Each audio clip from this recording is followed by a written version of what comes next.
Olá, sejam bem-vindos ao Block Insider, nosso bate-papo semanal sobre assuntos envolvendo cripto, finanças, tecnologia.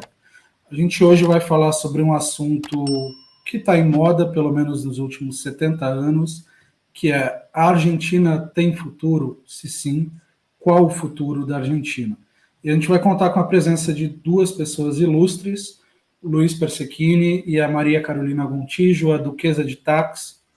Muito prazer em receber vocês aqui. E só antes da gente começar, eu queria mencionar que, como os nossos demais programas aqui no canal, esse podcast também é patrocinado pela BIPA, que é uma exchange para você comprar Bitcoin de forma extremamente fácil. É uma exchange que você pode se cadastrar no link do primeiro comentário e ganhar até R$ 30 em Bitcoin, negociando R$ 1.000 ao longo de um mês. Uma forma de você, independente de ser argentino ou não, dolarizar o seu patrimônio e comprar um ativo global como o Bitcoin. Então, bora lá, pessoal. Deixa eu começar o nosso bate-papo logo, então, perguntando um pouco para o Luiz sobre a história argentina, né? No início do século XX, final do século XIX, a Argentina era considerado o sexto país mais rico do mundo. Você tinha um ditado na França e na Europa que era riche como un argentin, ou como meu francês não soa tão traduzível, mas rico como um argentino, né? O que tem de verdade, o que tem de mito nessa riqueza argentina? Qual era o contexto da época? Como é que a gente pode entender por que a Argentina entrou? Acho que algumas décadas depois, a Argentina entra naquele conceito que o Canitz fala de que existem 4 tipos de países no mundo, né? Os desenvolvidos, os subdesenvolvidos, a Argentina e o Japão. Qual é esse contexto da Argentina, Luiz? Cara, primeiro, obrigado pelo convite de novo. Prazer aqui estar falando sobre a Argentina. Eu tenho algumas opiniões um pouco divergentes da sua sobre argentinos. Tenho muitos amigos argentinos, gosto deles, gosto do país, tomar o vinho lá. Mas o ponto é o seguinte: eu acho que começar pelo nome, né, Hermes? Argentina, e você até citou em francês, né? Argent em francês, que quer dizer prata. Na prática, que quer dizer dinheiro e quer dizer prata em francês, né? E a Argentina vem disso, né? No final do dia, o nome é por causa da mineração, né? Então, muito forte, sempre foi muito forte a mineração, principalmente metais preciosos. Um dos motivos dos motores da economia, nesse final do século aí, 18, início do século 19, como você disse, sempre foi muito pesado no auge da mineração, então, não só a Argentina, como Peru também, Bolívia, toda essa parte hispanohablante da América do Sul, né? O pessoal veio procurar ouro, acabou achando mais prata que qualquer coisa, mas ainda assim valia dinheiro. E aí ficou o nome do país, né? O que é interessante. Então, isso acabou gerando um desenvolvimento, por óbvio. A Argentina teve também, diferente de outros países da América do Sul, para o bem e também para o mal, uma integração muito menor com seus povos indígenas. Na verdade, botou fogo, literalmente a Terra do Fogo é chamada de Terra do Fogo porque eles botaram fogo lá, né? Pouca gente sabe disso. E mandou queimar a região dos indígenas todas ali no sul. Então teve uma integração muito pequena com a comunidade local, com a comunidade indígena. Tanto que você vai na Argentina, cada um sabe disso. Você não vê um negro na rua, você não vê um índio, você não vê um pardo, né? Então isso acabou ela focado muito no imigrante europeu que veio ali para trabalhar e colonizar. E acabou se focando nisso e crescendo muito nesse início do século, né? E talvez, pode ser que a gente agora expandindo para o dias de hoje, esteja até saindo do seu mal, né? Não ter tido essa integração com o povo local e ter tido esse ar, assim, que o povo chama do argentino, que é um ar um pouco superior, assim, do resto, né? Mas é isso, cara. E aí depois foi evoluindo, enfim, o mundo foi mudando muito, né? Principalmente depois da Revolução Industrial e século XX entrando, Primeira Guerra, depois de uma onda de migração muito forte na Primeira Guerra para a América do Sul, a gente começou a entrar numa era industrial, de fato, né? E a Argentina tentou acompanhar isso, ainda assim financiada com muito parte da sua mineração, e algumas outras coisas, conseguiu ter alguma coisa fortalecida em termos de indústria. Ali até junto na época, um pouco antes, né, com o Paraguai, etc. O Paraguai também foi muito industrializado no começo do século, e depois teve a Guerra do Paraguai, enfim. A gente... eles acabaram crescendo bastante nisso aí, mas tiveram das mais variadas intempéries políticas e sociais que você pode imaginar, né? E eu acho que é um pouco aí que entra a história e o destino da Argentina. Assim, se ela tem futuro ou não, é uma impossibilidade física você não ter futuro. Agora, se esse futuro é bom ou não é outra história, né? E aí a gente pode entrar um pouco e a gente pode deixar mais pro meio do episódio, a gente falar um pouco mais como começa a entrar a época de peronismo, ditadura, enfim, né? E aí saindo da ditadura, o que foi essa saída? Dolarização da Argentina, enfim, né, Plano Cavalo, depois todas as quebras da Argentina, teve 9 presidentes em 5 dias, umas loucuras assim que a gente foi vivendo, que agora o pessoal que está escutando acompanhou talvez mais de perto. Mas é isso, cara, assim, a base foi criada com base em recurso natural, né, e realmente depois isso não se foi aproveitado por diversos motivos. Eu achei bem interessante um ponto que você colocou da baixa integração com a população no interior, né? E eu lembro que uma das questões que tornou os Estados Unidos um país bastante desenvolvido foi o Homestead Act, né? O ato de povoamento americano, ali em acho que 1873, não vou lembrar de cabeça, 63, 73, mas por parte do Lincoln, que basicamente distribuiu as terras para a população. Então você teve um povoamento americano ali que foi feito no meio oeste americano e permitiu um crescimento das cidades, posteriormente com ferrovias e tal.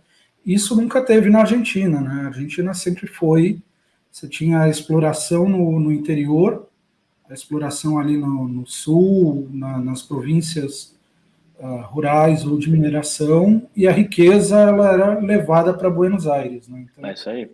É uma concentração interessante. Tem um estudo de Harvard que chama o paradoxo argentino, que ele cita, inclusive, um assunto que a gente pode conversar depois, que ele cita o fato de que a Argentina, por ter essa expansão territorial imensa, né, ter disposição de terras, eles tinham uma média de 75% menos capital por trabalhador do que as empresas americanas. Isso destruiu a produtividade do país na medida em que a terra deixou de ser o principal custo e você teve aumento de produtividade e tal. Mas entrando um pouco nessa questão de Buenos Aires e do clima dos argentinos com esse passado glorioso, sempre brinco às vezes que é um pouco difícil você entender o conservadorismo nas Américas, porque é difícil você entender o que a gente tem para conservar nas Américas, né? Mas a Argentina, de fato, tem esse passado glorioso e tem essa... é compreensível essa busca por um retorno a esses tempos áureos, né? E a Carol morou lá, eu não lembro exatamente o ano, mas ela pode comentar com a gente. Eu queria entender dela o que ela presenciou por lá, o que ela viu de interessante nessa linha de argentinos do seu passado e a riqueza visível nas ruas de Buenos Aires, né? Mas só antes de eu passar a palavra, eu só queria deixar claro que eu não tenho absolutamente nada contra advogados. Não tenho nada contra. Deixo aqui meu pedido de desculpa se alguém se ofendeu, jamais. Tenho, inclusive, vários amigos que são advogados. Inclusive a Carol, né? Inclusive a Carol. Até eu. Não, aqui, depois de uma aula dessa que o Luiz deu de economia, de não sei o quê, vai lá para trás, em 1800, quando tive, na realidade, eu não morei na Argentina, né? Eu ia direto, ia e voltava.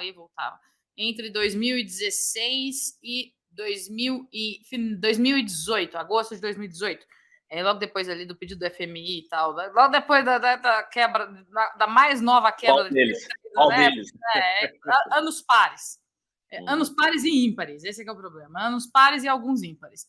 E ao contrário do Luiz, que fez toda essa pesquisa sobre o Argin, sobre não sei o que lá, eu caí de paraquedas nesse lugar, completamente de paraquedas nesse lugar. E quando eu desço no Aeroparque, vou pegar algum negócio para poder ir para o meu hotel, me aparece um cara com aquela maquininha de cartão de crédito que faz assim, ó, isso em 2016. imagina o susto que eu tô. Eu falei, gente, pelo amor de Deus, onde é que eu desci? Entendeu? O que está acontecendo com esse lugar? Aquela que tem papel carbono ainda? A própria, em 2016.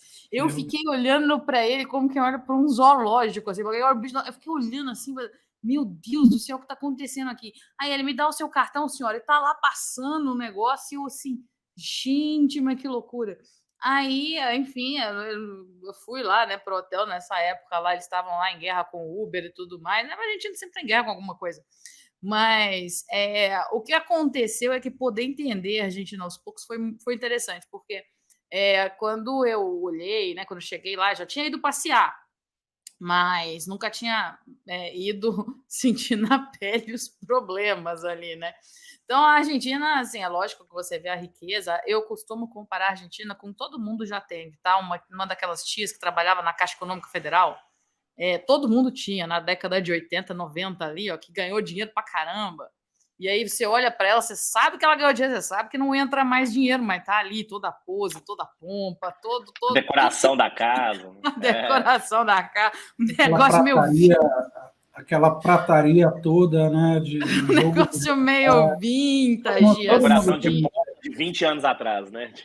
Todo mundo tem uma tia assim. E todo mundo tem uma tia assim. E quando eu olhei, eu falei assim, gente, a Argentina é praticamente a tia da que trabalhava na Caixa Econômica Federal. O que acontece lá, assim, eu cheguei lá a primeira vez, eu desembarquei lá em 1º de março. O Macri assumiu em 15 de dezembro. E foi existia um clima, vamos dizer assim, no país muito positivo nessa época, com relação ao Macri e ao que poderia acontecer depois de tudo que já vinha acontecendo com o kirchnerismo, né? De sonegação de informações e aquela coisa toda, e enfim, toda aquela coisa nebulosa que ninguém sabia exatamente o que estava acontecendo com o país.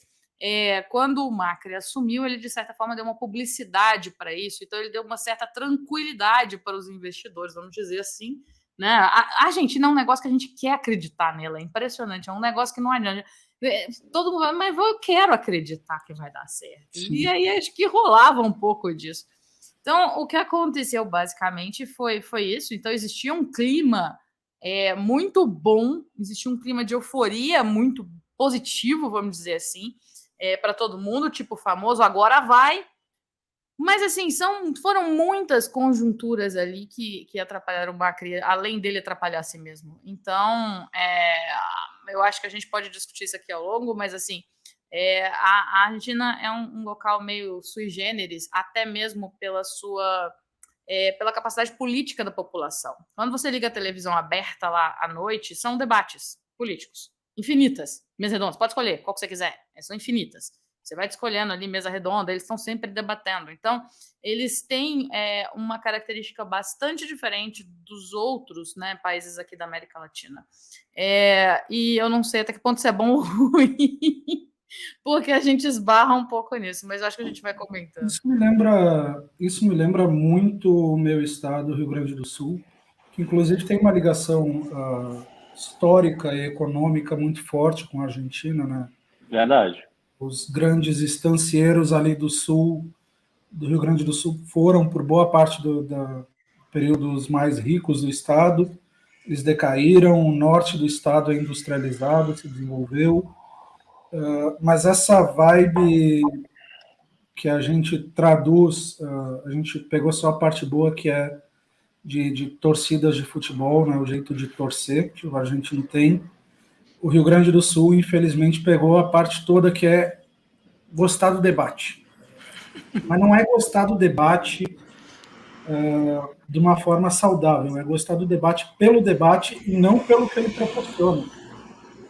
E eu noto que na Argentina, e tanto no Rio Grande do Sul, você tem esse clima grenal, que a gente chama lá no Rio Grande do Sul, né, de torcedor do Grêmio e do Internacional. Você sempre tem que ter duas posições e as pessoas continuarem discutindo pelo prazer de discutir, não pelo prazer de encontrar solução para alguma coisa, né? Isso me parece ser o que ocorre na Argentina, né? Não, é exatamente isso que ocorre na Argentina. E justamente esse tipo de debate, esse tipo de coisa, eles ficam lá discutindo coisas até quando não tem coisa para discutir, eles discutem coisas de outro país, eles discutem o que tiver, entendeu? Eles pegam uma pauta lá qualquer, e é o único lugar que, assim, pelo menos que eu conheço, que, por exemplo, eu ligava a TV de manhã, enquanto eu estava me arrumando, e lá tinha a lista das ruas fechadas e os horários que as ruas estariam fechadas para protestos. Então, eles viram e falaram, atenção, 5 horas da tarde, rua tal com rua tal fechada até às 7 para protesto de não sei o quê. Primeira vez que eu vi isso, eu achei uma loucura. Eu falei, gente, mas como assim? Todo dia tem protesto aqui? Todo dia tem um protesto aleatório? Em ruas aleatórias, em coisas aleatórias. Então, assim, justamente para você que está saindo de casa, se planejar, do mesmo jeito que a gente fala aqui do trânsito, eles falam do trânsito e das ruas que vão estar fechadas ao longo do tempo. Então, assim, o que você falou. É muito difícil a gente saber até que ponto é o debate pelo debate e é o debate procurando realmente uma solução. E eu acho assim, a gente não chegou num ponto do Fla-Flu que é extremamente não positivo para eles. Dali não sai nada de positivo. É impossível sair alguma coisa de positivo dali. Agora a gente vai criar um debate aqui sobre qual é o maior clássico, se é o Fla-Flu ou o Grenal. Eu ou é o Galo e Cruzeiro. Opa! Isso aí não tem mais. Isso aí é Cruzeiro, claro. Claro que é Cruzeiro. Nossa, o cara em minoria fala um negócio desse, é maluco, né? Não falo nada, velho. Não falo nada. Deixa quieto. Tá bom.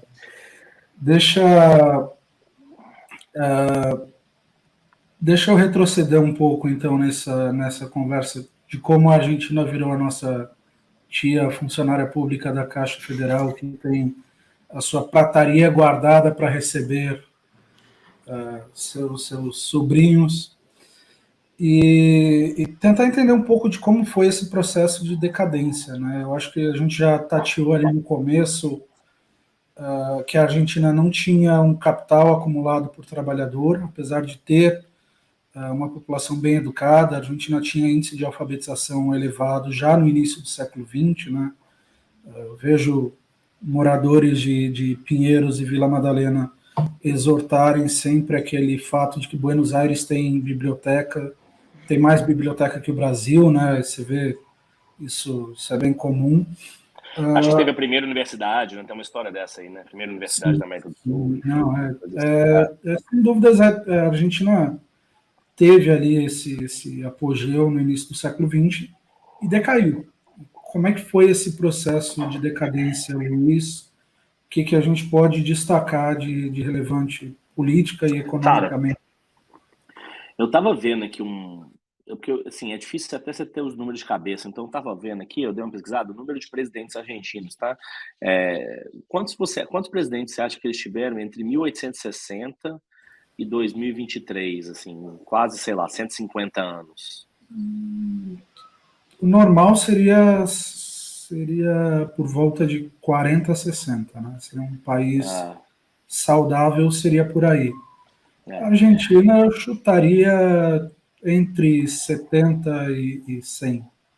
80, por volta de 80, tá? E aí, se você pegar a lista aqui, a lista tem que ficar, ela é cheia de asteriscos e explicações. Por quê? Porque tem o cara que assumiu porque mataram o presidente, aí tem 3 golpes de Estado diferentes ao longo desses 150 anos, então você tem 3 golpes militares, aí tem o cara que morreu no meio do coisa, aí tem o marido que assumiu da mulher que assumiu do marido. Então, assim, é uma loucura, né? Você pegar os últimos 150 anos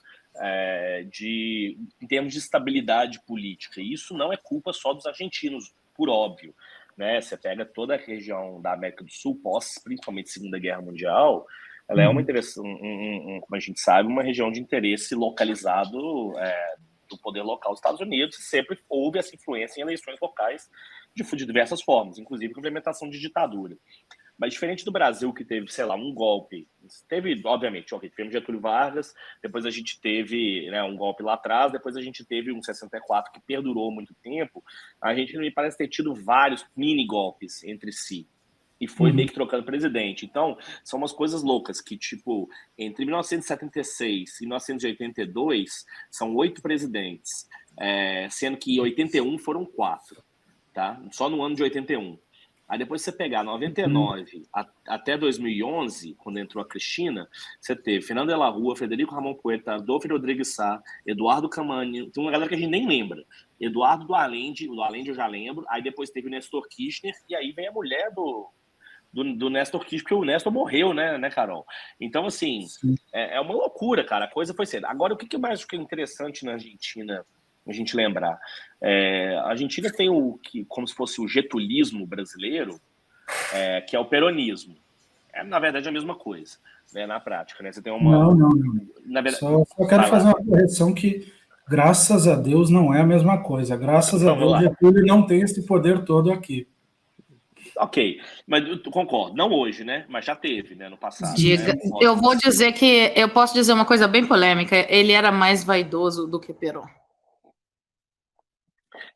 Mas eu acho assim, a história dos dois é similares, né? Dois militares, etc., que cresceram. Então, assim, Mas muito então, o Perón ficou de boa com ali, vamos dizer ali, a própria, vamos dizer, a queda dele e tal, assim. Então, Getúlio era mais vaidoso. A diferença era um pouco essa. Ele meio que não aceitou bem, aí a gente sabe que o resto é história. O final dos dois foi a cobra de toda forma, né? Mas, enfim. Então, assim, eu acho que isso é interessante, que é uma coisa que não é tão incomum na América Latina, né, na América do Sul, quando você vê essa parte da história, né? Então, o Perón, ele criou essa aura em volta dele como um líder trabalhista, enfim, da população, foi crescendo. Depois ele trouxe toda uma aura em volta da esposa dele, né, que tinha apoiadores, isso naquela época, que depois virou até filme aí com a Madonna, enfim, e que o pessoal deve achar que deve ter gente hoje que acha que é filme de ficção, né, que é a Madonna e tal, mas enfim, né, e enfim. Claro que é ficção, o musical, né, gente? Mas ela existiu de fato, né? E aí o Perón foi derrubado por um golpe, depois ele voltou como presidente, ele foi condenado, até lembra um pouco a história do Lula, um pouco também, né? Foi condenado, depois ele foi receber um perdão presidencial e voltou como presidente, depois foi morto, enfim. Então, assim, só essa história que a gente está contando aqui em 3, 4 minutos, eu acho que já mostra o que é o nível de instabilidade institucional que percorreu o país ao longo dos últimos 80, 90 anos, tudo isso misturado a uma transição industrial, né, no qual a gente foi para uma economia, eles tinham uma economia basicamente extrativista, porque teve que correr para se industrializar, e depois virou uma economia de serviço. Eu estava olhando aqui como é quase toda a economia hoje, né? Então, assim, eu estava olhando aqui o PIB da Argentina hoje, 52% serviço, 24% indústria, né? Então, assim, tudo isso sobrevivendo a essas mudanças. Sim. No Brasil é o quê? 12? Eu não vou de cabeça aqui, mas... O quê? Serviço? Não, indústria. Serviço é 70. 70, exato, era esse dado que eu tinha na cabeça, exatamente. Então, o deles de serviço é mais baixo, a indústria é mais alta, mas, por exemplo, o agro é 6%, entendeu? Então, assim, ainda, apesar deles ter bastante terra, né, o que é interessante, né, e ter muita coisa lá. Bom, mas o fato então, assim, eles passaram por todo esse processo histórico, que não é, enfim, diferente de outros países, mas enquanto tentando se manter nos glórias do passado também, né? E aí eu acho que é difícil a gente não entrar no tema, por exemplo, até da dolarização, né? Que houve uma tentativa lá de dolarização que funcionou por um tempo, que depois veio por água abaixo, por diversos motivos. Né? Um pouquinho antes, não sei se a Carol quer complementar um pouco desse sentimento que ela está falando de vaidade de Getúlio, Perón. Imagino que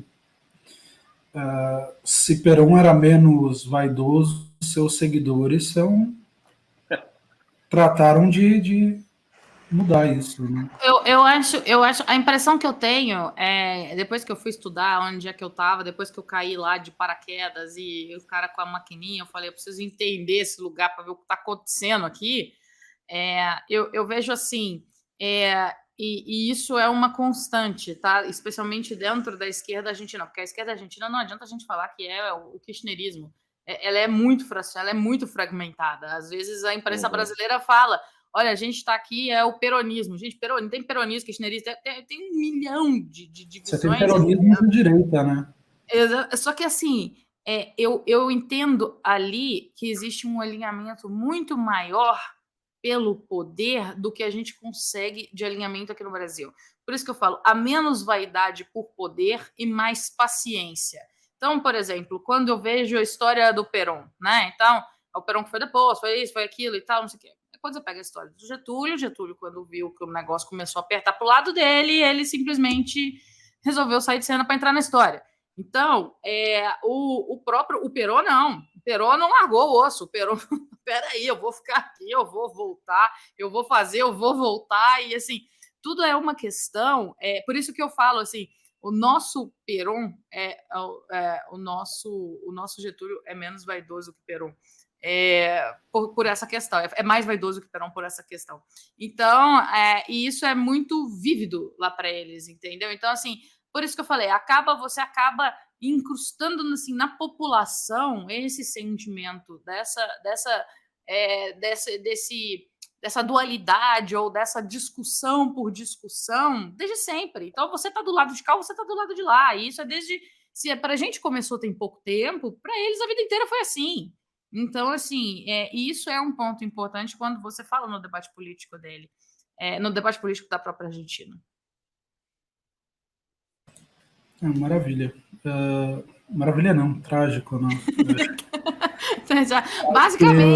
Basicamente o que acontece é isso. Então, assim, a Argentina, ela tem muito disso, tem muito dessa participação, tem muito dessa, vamos dizer assim, por exemplo, a gente vê a China compor com o Alberto de uma maneira tranquilíssima. Tudo bem, eu fico aqui, tudo em nome de uma manutenção de poder que às vezes a gente não vê aqui no Brasil. Porque às vezes a gente vê aqui no Brasil uma rusga maior. Esse é um ponto bem relevante, o fato de que a Cristina está sendo acusada, está para ser presa toda semana, né? Cristina presa amanhã. Ela aceitou baixar um pouquinho e ir de vice, coisa que aqui no Brasil seria um pouco difícil, né? Mas, o que eu acho interessante, só um comentário do kirchnerismo, assim, que eu acho que é um fenômeno curioso, né? Porque ele é um fenômeno razoavelmente recente, né? Na verdade, ele é vamos dizer assim, um estratificado do peronismo, de uma certa forma, né? E o que eu acho mais curioso ainda é que o Nestor Kirchner e a Cristina não fizeram nada assim de muito relevante para ter essa fama também. Então, isso que me impressiona, né? Parece mais um marketing do que de fato algo. Você pega lá o Perón, o cara implementou as reformas, né? O Getúlio fez a carteira de trabalho. Aquela criou essa aura em volta. Os dois não fizeram, não é que eles estabilizaram a economia, não é que eles fizeram o país crescer, não é que eles... Enfim, é uma questão mais que gerou-se uma aura mística em volta desses dois, assim, não muito diferente do que você tem aí com o madurismo, talvez, né? Obviamente em outra escala, né? A gente colocando dentro de uma escala mais democrática. Tem um fator relevante que é o fato de que Nestor e Cristina vieram de uma província pobre do sul do país, né? Governaram durante o boom de commodities, implementaram inúmeros subsídios e sucederam a Argentina, sucederam um governo fracassado, não? Sim. Uma tragédia ali em 2001. Eu ia fazer um outro comentário, mas eu estou vendo que eu vou ser cancelado nesse podcast aqui. Eu só ia dizer que ao contrário do Brasil em relação a Getúlio e Perón, eu só dizer que a história argentina é bastante trágica, ao contrário da história brasileira que termina com um final feliz, né? No caso de Getúlio e Perón. Mas, seguindo um pouco nessa linha do tempo, Argentina, México, Brasil e América Latina em geral tem ali na década de 80 a chamada década perdida, né? Um período em que você acabou de listar, por exemplo, que teve 4 presidentes em 1981 na Argentina, você teve em 73 o primeiro choque do petróleo, 79 o segundo, países altamente importadores. E Malvinas, né? Também, nessa época, lembrando. Né? Malvinas em 85, né? Se não me engano, vou checar aqui exato. Eu acho que eu tô tentando lembrar por causa do filme, de 85. 82. 85 é o final da ditadura. Então. Exato, é isso aí. E a Argentina teve essa crise de dívida como o resto do Brasil, como o resto da América Latina, Brasil, que escalonou em uma hiperinflação. E essa hiperinflação ela foi solucionada pelo Plano Cavalo, Viria em 92 a 94, né? Acho que é 91 para 92, se não me engano. 91 Isso. para 92.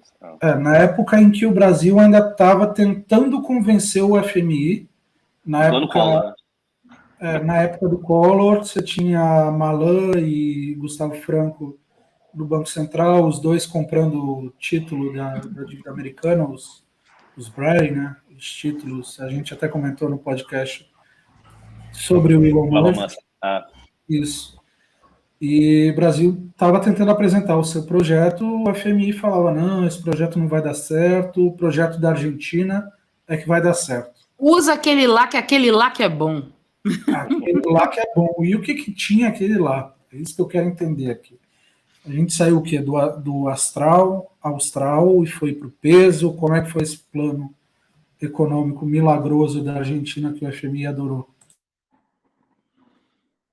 O peso, na prática o que a Argentina fez foi criar uma paridade artificial com o dólar, né? E colocou isso via a PEC deles lá, inclusive, constitucionalizou uma certa paridade, o que acabou sendo bom para termos de ancoragem de confiança, mas acabou sendo fatal 10 anos depois, porque você não conseguia fazer as alterações com a velocidade que você precisava, né? Então, com a dolarização, criação, enfim, do peso e ancorização de $1 um peso, as pessoas podiam ter dólares e pesos em contas bancárias, circulação, enfim, em paridade. E aí eu vou até usar o caso que a Carol trouxe da maquininha de cartão de crédito, né? Ela é uma maquininha antiga, que o Brasil evoluiu muito, bancariamente falando. Eu morei nos Estados Unidos em 2003, acho que eu citei esse caso, inclusive, no outro podcast. E eu me lembro que, para ter um cartão de débito lá, eu tinha um cartão de débito, e no cartão de débito demorava 3 dias para a compra que você fez cair no cartão. 3 dias, você tinha que anotar, isso em 2003, tá, gente? E aí, os americanos usam cheque, usa cheque até hoje, é uma loucura. E isso se deve muito, Hermes conhece a história bancária brasileira, mas isso se deve muito a, vamos dizer assim, um efeito colateral, uma externalidade positiva da alta inflação e dos eternos problemas que a gente teve no Brasil de mudança de moeda, né? Porque os bancos foram obrigados a sempre estar se investir em tecnologia, enfim, crescendo, se atualizando. Isso não aconteceu na Argentina, não aconteceu nos Estados Unidos, mas não é o caso aqui, não está na Argentina. O que rola? Quando você mete a paridade 1 para 1 para o dólar, legal. Enquanto o dólar está bem, enquanto a gente tem dólar aqui, estamos transacionando, está tudo bonito, o país está bonitão, estamos tranquilo. Até vir a primeira crise de confiança, até vir a segunda crise de confiança, aí queima reserva para poder segurar a onda, aí vem a terceira crise de confiança. Aí a gente entra aí, enfim, no começo dos anos 2000, a gente teve bolha .com nos Estados Unidos, teve crise para todo lado, enfim. E isso gerou mais uma crise de confiança. A Argentina não tinha mais dólar suficiente para poder manter essa paridade. E aí o que eles tiveram que fazer foi romper a paridade. E aí o problema para o argentino que estava com dinheiro no banco era o seguinte, meu dinheiro, $1 ainda vale um peso, né? Essa era a pergunta. E a resposta era, olha, vale enquanto está no banco. Agora, se você tirar do banco, já não vale mais. E aí, o que é o problema? Ninguém tinha cartão de crédito, ninguém tem cartão de débito. O povo era cheque e dinheiro. E aí, isso foi um problema de verdade na época. Porque as pessoas não tinham esse nível de avanço na bancarização. Como você citou, em 2016, ele não fazia o carbono. E aí, houve o óbvio, corrida aos bancos. E aí, todo mundo sabe o que acontece quando tem corrida aos bancos, né? Só um comentário em relação a isso. Eu me recordo de uma matéria no Jornal Nacional ali, final de 2001, que falava sobre a criação de moedas locais em Buenos Aires para o pessoal. Lá em Fortaleza, você tem o Banco Palmas, por exemplo, que é uma comunidade do Conjunto Palmeiras. E os argentinos meio que foram para essa linha, né? Eles foram... Tokenização. Uma tokenização modelo ali, né? Mas a crise de 2001, de 2021 também, a crise de 2001 na Argentina foi um evento sem precedentes na economia mundial em termos de países subdesenvolvidos, né? Você teve ali um calote de 100 bilhões de dólares, acho que só foi superado pela Grécia em 2010, ou nem isso, mas é um evento marcante também aqui para o Brasil, né? O que vocês que vocês recordam desse período fantástico da economia brasileira também, que vale a pena mencionar, né? O Brasil também estava tranquilaço, a gente só teve uma crise em 99, mas o que vocês acham que vale a pena Antes da Carol recordar? falar, mas que é correlato, né, Hermes? Se eu for pensar, né, em 99 o Brasil foi forçado a uma desvalorização do câmbio, a gente tinha o crawling peg desde a época do lançamento do real, a gente teve que acabar com o crawling peg, porque não dava conta mais, né, em segurar. Então, não à toa, a Argentina segurou 2 anos a mais e explodiu, né? Mas vai lá, Carol. Não, mas eu ia falar justamente isso daí. É tudo correlato e não adianta. O timing de um influencia exatamente no outro. E isso, para mim, ficou extremamente claro quando... E aí a gente avançando um pouquinho, por exemplo, quando eu falo lá que eu cheguei, Macri, todo mundo animado com Macri, eu colocaria um adesivo do Macri no meu carro, facilmente compraria essa ideia. Mas o que acontece? O que aconteceu quando a gente fala foi exatamente a mesma coisa. Foi o timing errado. Quando ele assume, e aí em 15 de dezembro, e aí quando começa ele colocar e implementar as coisas, vocês já sabem o que aconteceu no Brasil em março, abril de 16. Não adianta. É um negócio que se aqui começa a entrar numa espiral de loucura, ele pode fazer o que ele quiser fazer, que ele não consegue implementar tudo que ele precisa implementar. Então, além de tudo, é por isso que eu falei, e dá para fazer esse paralelo assim, bem legal, que eu às vezes costumo brincar. Eu falava o seguinte, pessoal, a Argentina é aquele vizinho que está lá na área privativa, sabe? E está tentando limpar as coisas da área privativa, que cai guimba de cigarro e tal, e nós estamos na cobertura jogando tudo que tem lá de cima, entendeu? Então, tipo, ele não consegue simplesmente, ele não consegue resolver, porque nós estamos fazendo uma festa. O poder das analogias é maravilhoso. O problema é o seguinte, nós estamos fazendo uma festa de maluco na cobertura, então tá caindo de um tudo nos caras, os caras tentando se resolver com uma vassoura, porque eles não tinham muita coisa para fazer ali, não tinha muito instrumento. Mas nessa linha de similaridades, o Macri também tinha um amigo açougueiro? Como é que era a situação? Não, vou te falar uma coisa, eu achava muito engraçado, porque as pessoas comparavam, e aqui principalmente, com uma espécie... o Macri, ele é uma espécie de Aécio, ele é uma espécie... O Macri é fascista, o Macri é isso, o Macri é aquilo. Cara, o Macri, isso para mim ficou muito claro, o Macri era um social-democrata, isso aí para mim, no final das contas, ficou bem claro. Ou se não era, virou por medo. Se ele não era um social-democrata, em 3 meses ele virou, porque o pau quebrou num nível de protesto, de tudo, e tudo que ele precisava resolver no país, ele simplesmente não conseguia resolver no país. E aí eu falo assim, são coisas simples. Você vai pegar, por exemplo, um subsídio de gás. O que ele precisava fazer, no mínimo, para ajustar ali, não é assim, para perder menos, era reajustar em 400%. Ele não conseguia fazer um negócio desse. Então, assim, ele pegou um negócio que é completamente ingovernável. Então, assim, e aí você tem ainda a situação do Brasil e ainda tem tudo isso acontecendo em 2016. Então, foi uma situação, assim, por mais que ele tenha tentado transparência, e ele, por um tempo, segurou. Eu lembro ali da inflação anual, 26, 29. Tipo, ele tentou, ele segurou de um jeito, mas é óbvio que numa hora não vai dar, entendeu? E ele também cedeu muito à pressão, não conseguiu fazer o que ele precisava fazer. Nos anos... Mas não, o pecado capital não é esse, não. O pecado original foi ter confiado em presidente de clube. Mas é presidente de Boca Juniors. Nunca, jamais confie em presidente de clube, gente. Nunca, jamais confie em presidente de clube. Exato. Nunca, concordo. Isso era um alerta, uma red flag.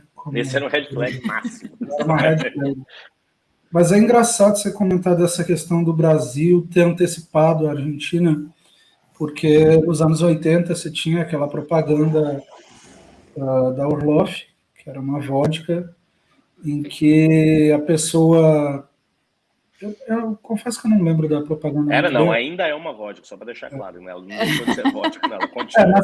Na teoria, na prática é uma dor de cabeça no dia seguinte. Correto. A propaganda dizia que se a pessoa não bebia Orloff, ela iria ter dor de cabeça, né? Eu já acho o oposto, mas virou um pouco isso de a Argentina antecipa o que o Brasil vai passar depois. E a gente fez essa inversão logo depois.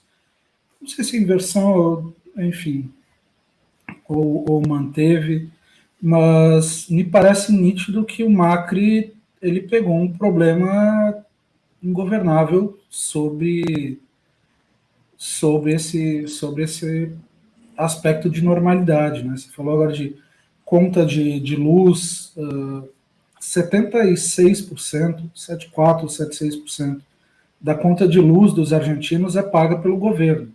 Isso gera um custo de 4% do PIB todo ano para o governo pagar. Pra vocês terem uma ideia, déficit fiscal da Argentina tem entre 2% e 3%. O FMI quer que baixe para 1%.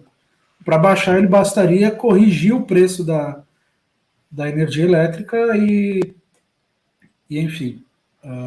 E assim, a Argentina, isso eu fui perceber, estando lá, a Argentina é completamente ingovernável, porque, por exemplo, quando você tem, naquela época ali, 2016, 2017, você tem, se você quisesse, era um dos meus passeios preferidos, tá? Porque eu adoro choripã de protesto, ainda acho a melhor comida da Argentina é choripã de protesto. Então você vai lá, por exemplo, para o Obelisco, e lá é o local da pororoca de protesto, onde todos os protestos se encontram, os mais variados possíveis. Então você tem gente protestando contra a entrada do Uber, você tem gente protestando contra o gás, você tem gente protestando contra o Macri porque ele existe. Você tem gente protestando por qualquer outra coisa, e assim, é absolutamente... E é lógico, gente, a gente está falando de política, é lógico que o Macri estava pensando em se reeleger, ele estava pensando para frente, não adianta a gente falar isso ali. É um projeto, o que eu acho que faltou um pouco foi talvez o Cambiemos, né, entender que ali era um projeto de 4 anos. É um projeto de 4 anos. Vamos fazer o que tem que fazer e é um projeto de 4 anos. Mas não, eles quiseram assim, vamos fazer aos poucos para a gente continuar no... E não vai rolar, não ia rolar, a gente sabia disso. É o Oswaldo Aranha que cunhou a expressão aqui no Brasil chamada pêndulo de Campos Salles Rodrigues Alves. Campos Salles fez uma reforma, reduziu 25% do gasto público no Brasil, privatizou, renegociou a dívida com os Rothschild, aumentou o imposto, né, terminou o governo sendo chamado de Campos Selos, e entregou um governo saneado e uma moeda fortalecida. Logo em seguida, você vem Rodrigues Alves, que pega o ciclo da borracha pré-Primeira Guerra, né, aquele início, tentativa de globalização, e começa a fazer obra pelo Rio de Janeiro, obra pelas capitais do país e expansionismo fiscal. E aí o Oswaldo Aranha cunhou essa expressão de que governar é como fazer um campo de Campos Salles e Rodrigues Alves. Você faz todas as reformas nos 2 primeiros anos e depois você só gasta. E eu acho que o Macri não soube fazer nenhum dos dois. Exatamente, é isso aí. Ele tentou terminar no ano, eu lembro que saiu até uma matéria no Brasil Journal, se não me engano, em 2020, falando sobre o boom de obras em Buenos Aires, da tentativa dele de se reeleger na base das obras populistas, né? Mas... Não, e sem contar que, assim, o que eu percebi, por exemplo, a melhora do ambiente de negócios simplesmente pela transparência das informações, quando o Macri entrou. Quando o Macri entrou, ele simplesmente jogou as informações em cima da mesa e disse, atenção mercado e todo mundo, é isso aqui que nós temos coisas que foram sonegadas por anos e anos. E só aí, ele já conseguiu uma melhora de ambiente de negócios aí, por isso que eu falei que existia aquela euforia toda, aquela questão, agora vai.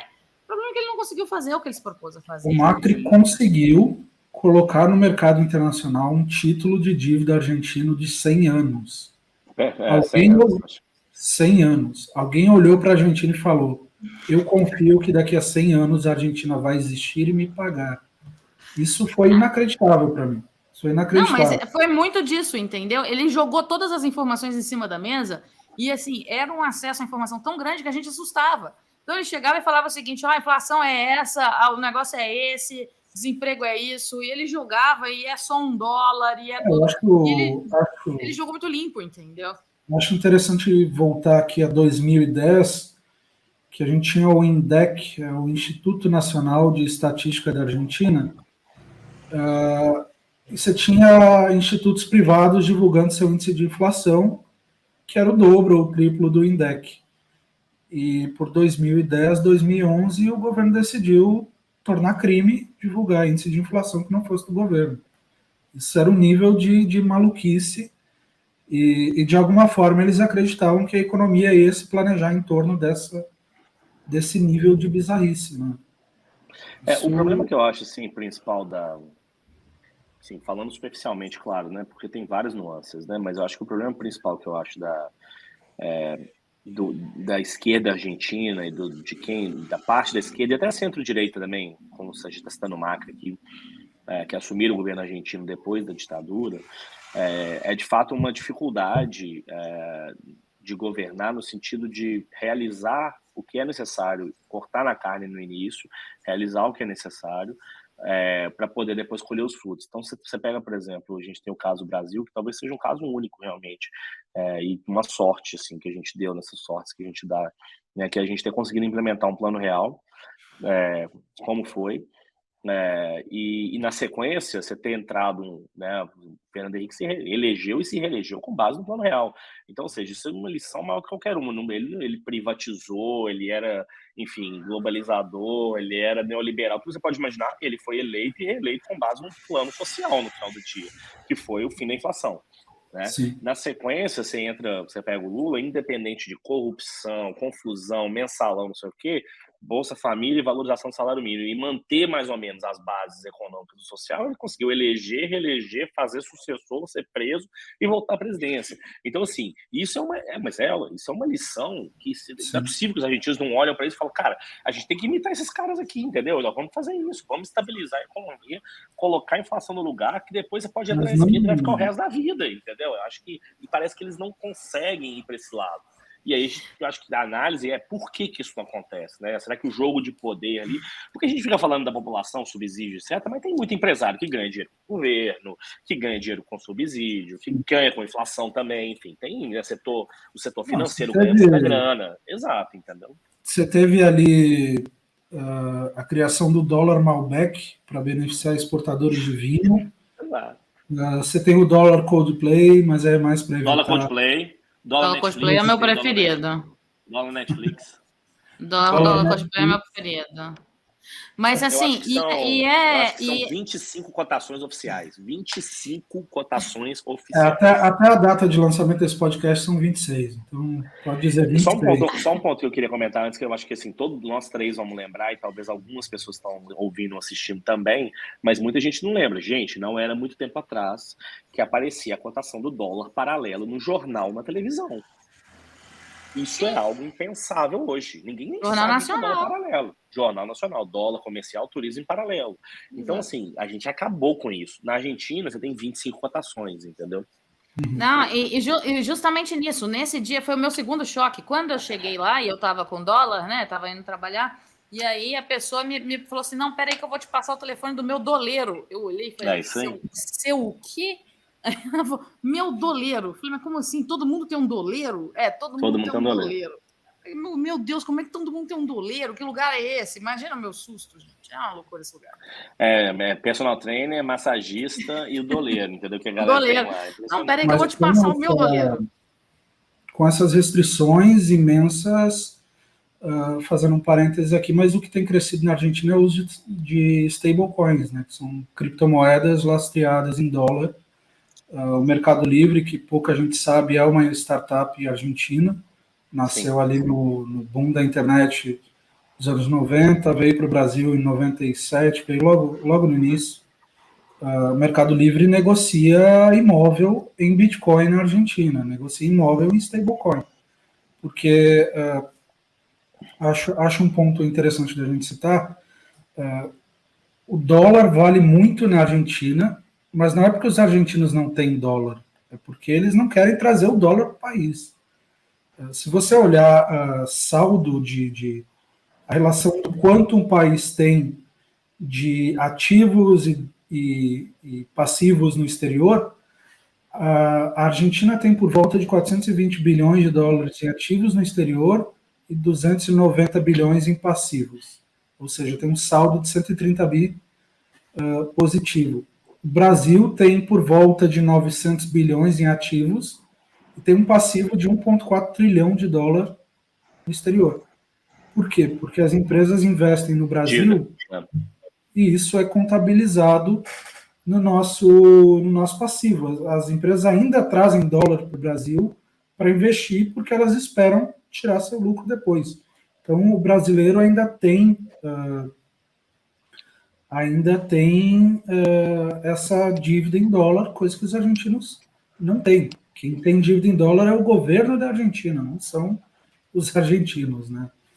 Mas indo para a parte que eu acho que mais interessa falar do pessoal aqui, mais interessa para o nosso público, o pessoal que está acompanhando, vamos fazer uma breve introdução de quem é quem nessa corrida presidencial argentina e depois a gente pergunta de onde saiu Paulo Cogos da Argentina. Vamos primeiro fazer a introdução. Esse aí eu vou deixar para Carol. Do Paulo Cogos da Argentina, eu vou deixar para Carol. Fale de Pato, então. Fale de Sérgio e fale de Pato. Vocês viram ele beijando a repórter? Ele beijando a repórter ao vivo, gente. É uns negócios. Mas vai lá, Carol. Então eu já mudo aqui a minha analogia, que não é o Paulo Cogos, definitivamente não. Não, eu já falei, eu já avisei que não é, eu tô falando que não é. A gente não é também. Então o pessoal fala, não é, mas vamos lá. Quer começar com Pato e Sérgio? Vamos lá, Luiz, que aí depois eu conto de como é que surgiu esse fenômeno maravilhoso. Como é que hoje a gente tem na prática três pessoas frentes na corrida. Eu vou deixar o Milei aí a dispor da Carol, mas você tem os dois outros são o Massa, que é na verdade o ministro da Economia atual da Argentina, o Alberto Fernandes, que é o atual presidente, com a Cristina Kirchner como vice, foi eleito. Conseguiu chegar até o final do mandato, que já é um grande, enfim, se eu vou pensar também, mas está entregando um país com... fazer um comentário antes de você avançar nessa questão. O Macri ele foi o primeiro não peronista a concluir um mandato em 60, 70 anos, né? Isso é um feito surrealista. Aí é positivo, se for pensar, né, cara? Tipo assim, o Macri terminou o mandato, agora o Alberto Fernandes terminou o mandato, isso, independente da situação econômica, a situação institucional, minimamente, ela mostra uma certa estabilidade, entendeu? Então, a Argentina parece ter saído daquele período de 5 presidentes em 9 dias, ou 9 presidentes em 5 dias, enfim, eu já nem lembro mais, mas é um número grande com outro pequeno, entendeu? E parece que está seguindo uma certa normalidade democrática, por mais que isso ainda tenha uma convulsão econômica, né? Então tem esse ponto. Colocando esse ponto à parte, então você tem o Alberto Fernandes está saindo, enfim, deixando um legado 100% de inflação ao ano, é isso que tem a dizer, né? Na prática, talvez não tenha sido tão ruim quanto, enfim, o Kirchner, mas também não conseguiu fazer muita coisa. E aí, então colocou o ministro da Economia, que optou por não ir para a reeleição, colocou o ministro da Economia, que é o Massa, para poder concorrer. Eu acho que ele teve 27% agora nas prévias, ficou em terceiro lugar, né? Lembrando que prévia não é eleição, né? A galera só o Massa é um passo, é o que eles chamam de passo. O Massa teve 20%, mas o outro candidato do partido dele teve 7%. Então, foi isso, aí somou. Tiveram os dois. A aliança, né? A aliança, isso. Bom, e aí depois você tem, esqueci o nome da moça lá, da Patrícia Bullrich. Patrícia também Bullrich, também conhecida como Pato. Eles chamam ela de Pato. Pato Toro Rico. Que ela é do Macri, né? Enfim, né? Vem da galera do Macri, então é como se fosse uma centro-direita. E tá vindo aí, enfim, não me parece com nada muito diferente do que a gente está acostumado a ver da centro-direita, que é, enfim, austeridade, alguma coisa aqui de social e manter mais ou menos as coisas, arrumar a casa para a gente tentar crescer, né? Então, o carisma de um telefone preto. Que é também outra coisa super comum na centro-direita, né? Inclusive. Então, mas essa é a maior qualidade da centro-direita, é a falta de carisma. Pois carisma de um telefone preto. Não, acho que dificilmente eles ganham a eleição, né? Mas, e aí temos nosso figura que eu chamo de Bolsonaro Argentina, a Carol fica brava, mas Ela não deixa a gente fazer analogia nenhuma, só ela que faz analogia. Sabe por que eu não deixo? Eu acho que ela é apaixonada por ele, ele é único, ele é um ser único. Você sabe por que eu não deixo? Porque simplesmente não existe Milley. E olha que eu sou boa. Gente, vocês veem quantas analogias eu faço, eu sou boa de analogia. Eu já tentei pensar.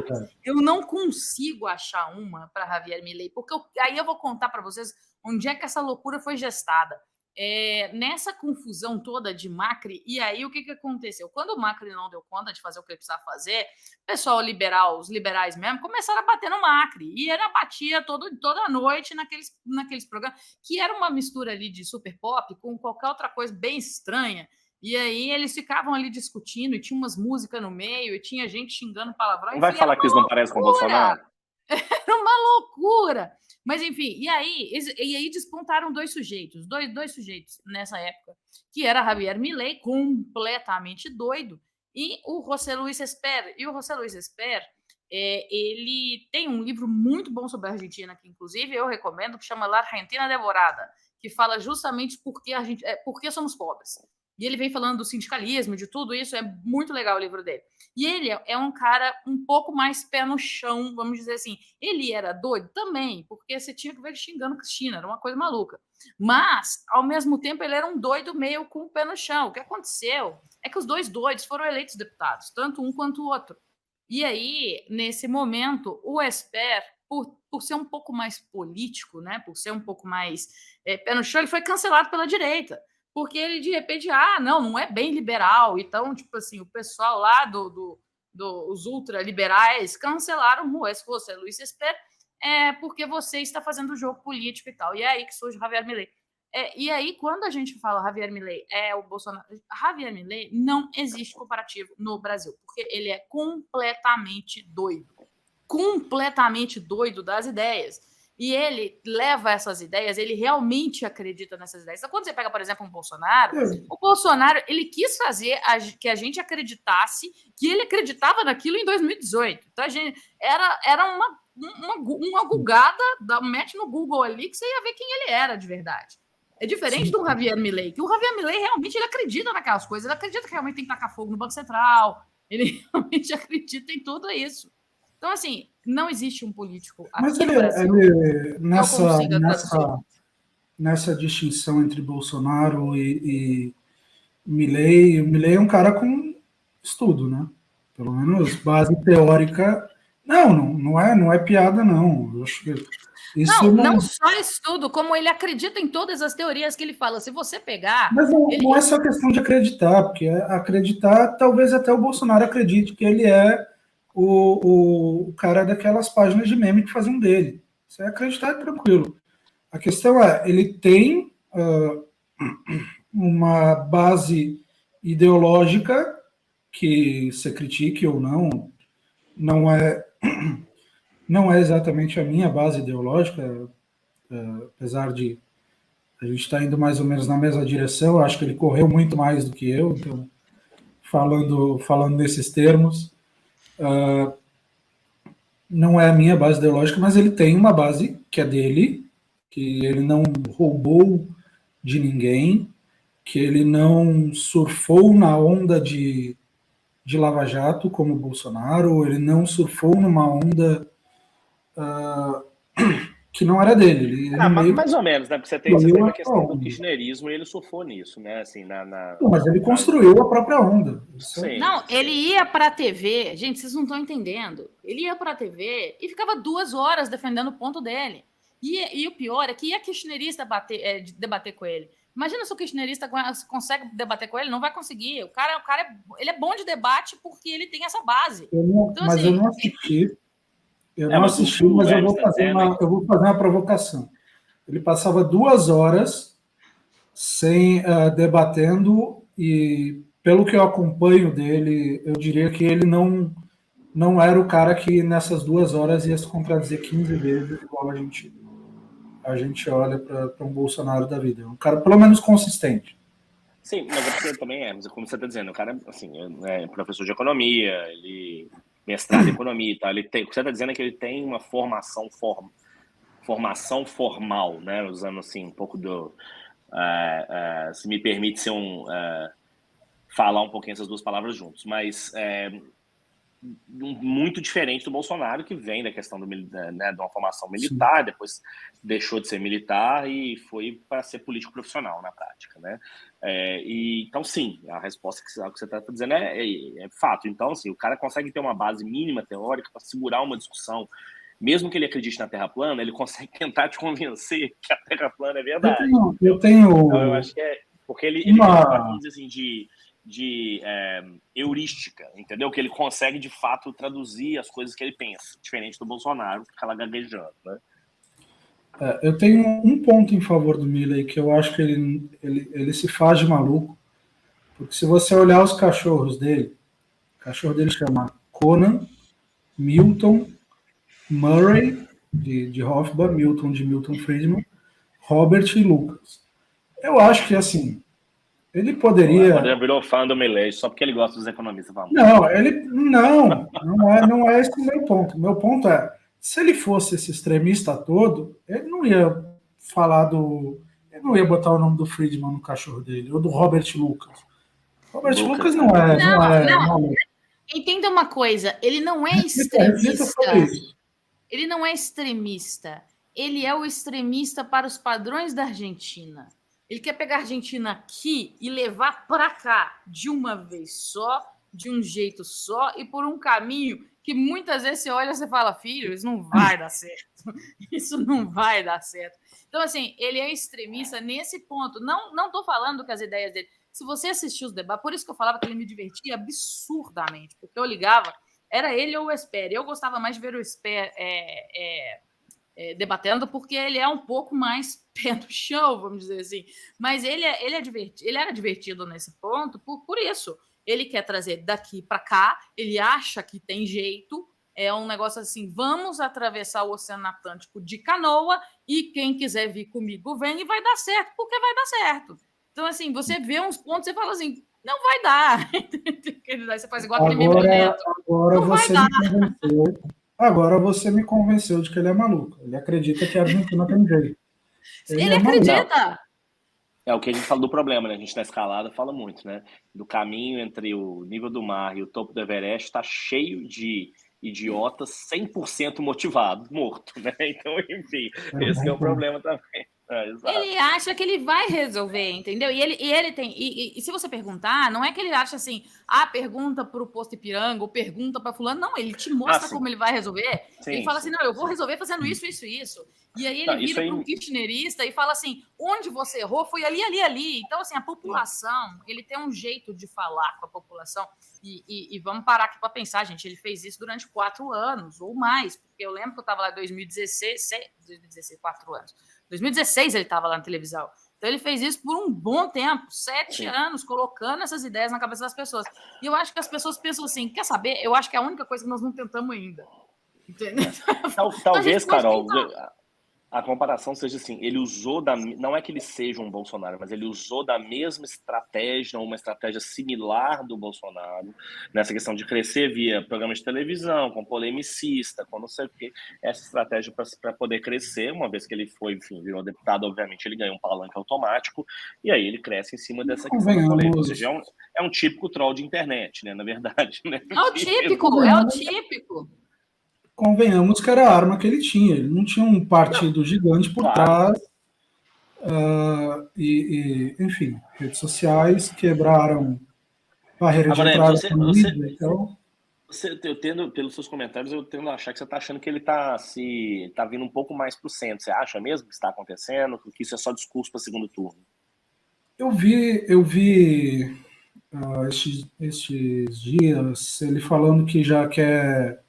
A solução dele para aerolíneas argentinas é entregar para os trabalhadores, que é alguma coisa mais... É privatizar, mas é um modelo... Surpresa dele falar isso, exato.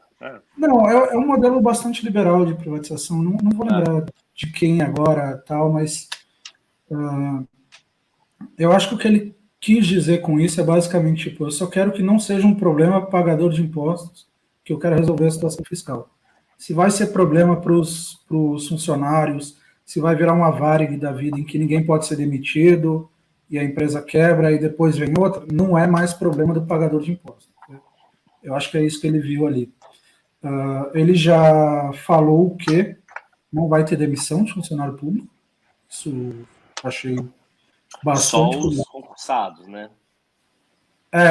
Dos comissionados ele falou que vai demitir, o que a gente sabe que não vai, porque, enfim, o comissionado está lá porque alguém colocou, e esse alguém vai votar nas pautas que o Milei quer aprovar. Eu achei que esses dias até resgataram um tweet do Fernandes elogiando o Eu vi isso. Milei, né? E ele falando, muito obrigado, professor, não sei o quê. Eu vi. Mas eu achei que ele talvez tenha um diálogo com o Macri, com Cambiemos, é o partido do Macri, né? Então, talvez eles tenham um diálogo ali que dê para ser algum. Eu tô querendo ser otimista até. Eu tô vendo, porque assim, mesmo para mim esse negócio do Macri, ele falou, vamos chamar o Macri para ser negócio de relações internacionais, cara, isso aí para mim é igual botar o Itamar lá na Chácara de Roma. Temer na Itália. Botar o Michel Temer na Itália. Não, total. Itália, Portugal, não sei. Com a diferença que o Macri não está sendo investigado pela Lava Jato. Então, agora, um outro ponto que eu queria colocar aqui para vocês que eu acho importante é o seguinte: de novo, a esquerda latino-americana menosprezou um crescimento de um candidato nesses níveis. De novo, quando ela foi ver Milei já estava... Eu lembro de assistir Milei 2016, 2017 e falar, esse negócio não vai acabar bem. Esse negócio, por quê? Fala muito para as pessoas, fala muito... E aí é aquela história, né? Isso não vai para frente. Aquela coisa que a esquerda simplesmente deixa isso para lá e a própria direita, centro-direita também deixa para lá, e é ali que gera esse tipo de resultado. Então, assim, é muito engraçado ver isso, ver como as forças políticas ainda enxergam a política como 20 anos atrás, sendo que agora está completamente diferente a maneira como a informação chega para o eleitor. Então, ou a política entende isso, ou os partidos entendem isso e começam a se comunicar direito, até mesmo pela escolha. Por exemplo, você pega Pato, por exemplo, não entendi essa escolha, você pega Sérgio Massa, pelo amor de Deus. Então, assim, é um negócio assim, ou o pessoal que faz política começa a entender que agora você fala com o eleitor, você não fala mais com aqueles grupos de influência, ou então o que vai acontecer é um doido atrás do outro, entendeu? A escolha do Massa é interessante, né? Porque, tipo assim, porque você bota alguém para ser candidato a presidente, ou ele tem um apelo popular muito grande, né? Um Lula, o próprio Bolsonaro, enfim, né? Ele fala diretamente com o eleitor, etc. Ou você pega alguém que teve algum tipo de sucesso, minimamente, dentro do governo. Então, o Fernando Henrique teve isso, enfim, né? Teve aí José Serra foi ministro várias vezes, o próprio Alckmin e tal. Mas não, os caras pegaram um cara que não tinha nenhuma relevância popular e entregou um país com 100% de inflação. É como se você pegasse o Joaquim Levy e botasse para ser candidato a presidente. Que injustiça com o Joaquim Levy perseguido por Bolsonaro. Achei maldoso. Guido Mantega candidato em 2014. Guido Mantega, bom exemplo também. Bom exemplo. Paulo Guedes. Não dá para entender. Mas é isso que eu falei. E é descolado. E eu falo para vocês, por exemplo, quando a eleição lá foi em 19, não foi? A eleição do Roberto Fernandes em 19? Ou 20, acho que foi 20, não foi não? Acho que foi 20. 20 ele já era o Como é Bom 20 ele já era. Então, quando eu estava lá ainda, assim, início de 18, já era o momento, já mesmo com na época o escândalo era os Cadernos de las Coimas, porque eles não tinham nem planilha de Excel, era caderninho, tá? Caderninho de propina. Então era Los Cadernos de las Coimas. Eu amava essa expressão também. Que era a Cristina Presa Amanhã. Mas, na realidade, ali no final de 17, início de 18, já era o movimento a volver, vamos a volver, entendeu? Então, assim, isso com praticamente 2 anos de mandato ainda do Macri, e era aquele negócio de vamos a volver. E aí é o que eu falei. Ela, por exemplo, mesmo com esse movimento, eu lembro de uma vez que eu estava no Aeroparque, ela desembarcou lá no Aeroparque e, tipo, o aeroporto estava completamente fechado e o pessoal gritando igual torcida de futebol, como se fosse na Bombonera, gritando a volver, vamos a volver, isso em 2018, e ela aceitou ser vice. Então, assim, é isso que eu acho, assim... Pois mas aí você não acha que talvez... curiosíssimo. Mas você não acha que isso já é talvez um pouco do aprendizado, que você acha que não teve? Sim. Eu acho que talvez sim. Não, eu acho que nesse ponto, nessa coligação, sim, eles fazem isso muito bem para manter. Agora, o que eles precisam é começar a entender o que falar, porque, por exemplo, você coloca também o Alberto Fernandes. Você tinha as outras opções ali dentro, entendeu? Por exemplo, o próprio Kicillof, você tem essa opção dele, você tinha a opção dele agora. Então, assim, é um negócio que eu juro para vocês, eu não entendo, mas a Argentina não é para entender, a Argentina é para sentir. Eu já expliquei isso para vocês. Achei uma frase maravilhosa, eu queria encerrar com essa frase perfeita. Então, a Argentina não é para entender, a gente está aqui há 1h10 tentando entender um negócio que não é para entender, é para sentir. E depois dessa 1h10, eu queria dizer que meus sentimentos sobre a Argentina é pena e dó. Mas eu pretendo visitar Buenos Aires no final desse ano. Como a gente estava falando, né, inclusive quando você veio no Rio, me parece um país fantástico de cultura. Eu sou do Rio Grande do Sul, né? Então algumas coisas a gente nota. Olha o bairrismo. Eu tive lá agora no final de junho. Eu sou uma suspeita para falar porque eu amo a cidade, eu amo o país, eu gosto mesmo. Então eu sou muito suspeita para falar, mas é muito triste ver a que ponto essa dualidade, assim, né? Essa questão pode arrastar o país, entendeu? Então, enfim, é triste. Eu, como sabe, eu já comentei no outro podcast, eu morei 2 anos no Chile, então eu tive a oportunidade de morar num país só hispanohablante e convivi com todo tipo de imigrante lá também da América Latina, que é muito mais comum eles circularem entre esses países, né, do que o Brasil, trabalhando, etc. E fiz grandes amigos argentinos e me surpreendi, como eu já imaginava, o argentino tem muito proximidade com o jeito de ser brasileiro. Questão da comida, na questão da cultura, na questão de bebida, de viver, de fazer as coisas, de falar. Então, assim, eu me sinto mal, assim, na verdade, de ver o país por diversos motivos. Primeiro, que é um grande parceiro econômico do Brasil.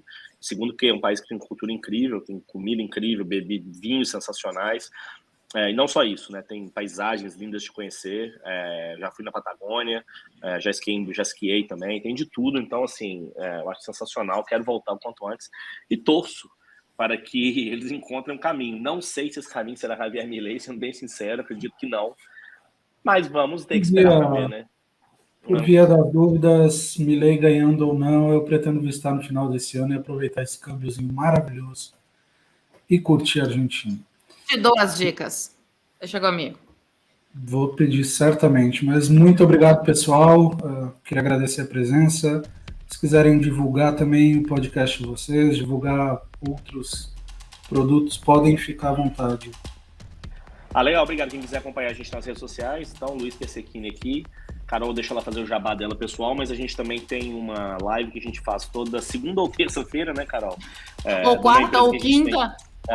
Uma empresa que a gente tem em comum, que é a Gaza Invest, que a gente tem também um grupo exclusivo de economia, finanças e investimentos no Telegram. Quem quiser participar, é só checar nos links nas bios.